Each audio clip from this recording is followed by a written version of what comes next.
you, Mike! Why would you do that? I'm trying to get hate, bro! I just can't. Everything is just goddamn fun. Let's be honest, we've all been here before. Whether it's Rainbow Six Siege, League, Valorant, it doesn't really matter the game. If it's competitive, it will find a way to ruin your day. One bad death, and your brain turns into mashed potatoes. That is tilt, and every gamer's felt it. But what actually is tilt? Why do we keep queuing up after it happens? What's going on in our brains when we spend an entire game ping abusing, rushing into sight, or even ego peeking, knowing full well what's gonna happen? And can you even prevent it, or is it just built into competitive games by design? That's what we're figuring out today.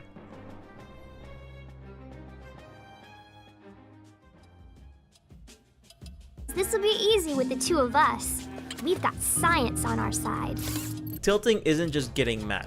It's when your emotions override your decision making. Plain and simple. It's a term that originated from poker when a player gets so emotionally rattled that they just stop making any rational plays. In games, tilt is the moment your internal logic just shuts off and gets replaced by just pure spite. You don't start flashing your team because it's smart, you flash because you're mad. Your goal derails from trying to win the game into just feeding your ego. Psychologists would call this a mix of cognitive dissonance and emotional overload. Cognitive dissonance is when your brain holds two conflicting ideas at the same time and it freaks out about it. In a game, it might look like this. Belief 1 could be, I'm a mastery level 40 on this champion, so in turn, it just means I'm an expert in my lane. The reality could just actually be you going 2-11 and losing lane to a mastery 2 Teemo. Now, this is where your brain gets stuck. It can't accept that both of those are true, so it starts scrambling to protect your belief, or at least try and rationalize it in this situation. Emotional overload is when too many small frustrations pile up and your brain just taps out. You die to a random headshot. Okay, fine. Your teammates are singing while in a 1v4 clutch. Annoying, but okay, we can handle it. Your ult goes off a second too early, and now you're just frustrated. To top it all off, someone pings you. And suddenly, you're just done. The problem wasn't that one ping, it was just the final straw. Emotional overload is when your brain has too many tabs open and one crash takes the whole system. And the wild part is that you don't even need a bad game to get tilted. You can get tilted from just a dumb comment because at the core of tilt is a mental dissonance between what you think happened and what actually did. Your brain's like, this isn't right. And instead of trying to solve that, it slams the emotion button and just gives up on the spot. Everyone tilts different. Some go quiet, some start overpinging, and others just throw with a smile on their face. Whatever it is, it all starts from the same place of just letting your emotions take the wheel.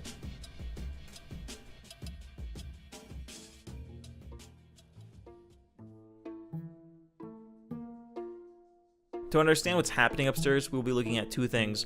One's called the amygdala and the other's called the frontal lobe. Tilt lives in your amygdala. Your amygdala is the emotional core of your brain. When it gets triggered, it hijacks your rational thinking. This, unironically, is called an amygdala attack. Along with that, the frontal lobe is the part that's supposed to say, yo, play safe, your cooldowns are down. But that just goes on lunch break. This is why you suddenly push mid alone with no vision, no flash, and a 600 gold shutdown. It's not that you wanted to lose, but your brain literally stopped thinking far enough about it to get to the consequences part. This is also why flow state breaks the moment you get tilted. You get pulled out of the present, and now you're just playing out of spite.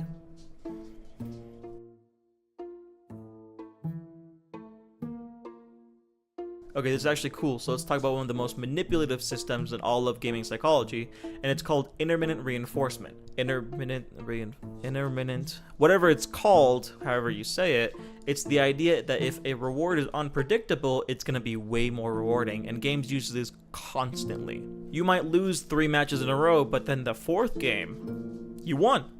You got an S tier, you top fragged, whatever it was, your brain lights up like a slot machine hitting jackpot. It won't really matter that you spent the last couple of hours having a mental breakdown because that one win reinforces all of it. Now, you might be asking how casinos and games could be related, but they both have the same fundamental rewarding system.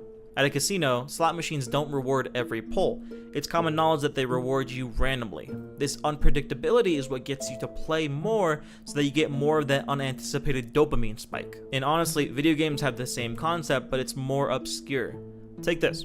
You lose 3 ranked games and then your 4th is the big winner. There are so many random factors in those games, including getting the best map for your style, the type of teammates you get, hit RNG, crit chance, and so much more in just one game that could happen. If you are actually skilled in your game, then those random chance factors affect you less and less, but they are still present.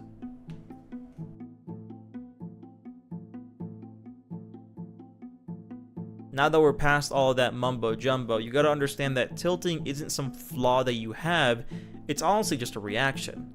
It happens when games stop being fun for that moment and they start to feel like a test of your self-worth. You tilt because you care about what you're doing, even if sometimes caring too much is the very thing that makes you worse. So yeah, there's a bit of psychology to it, but understand that you gotta take a chill pill and remember, It's only a game. Why you have to be mad? one bad death and your brain instantly turns off. Dude, my dog came in. Hey, Bubby. How about? Say hi. Ricky, you want to say something?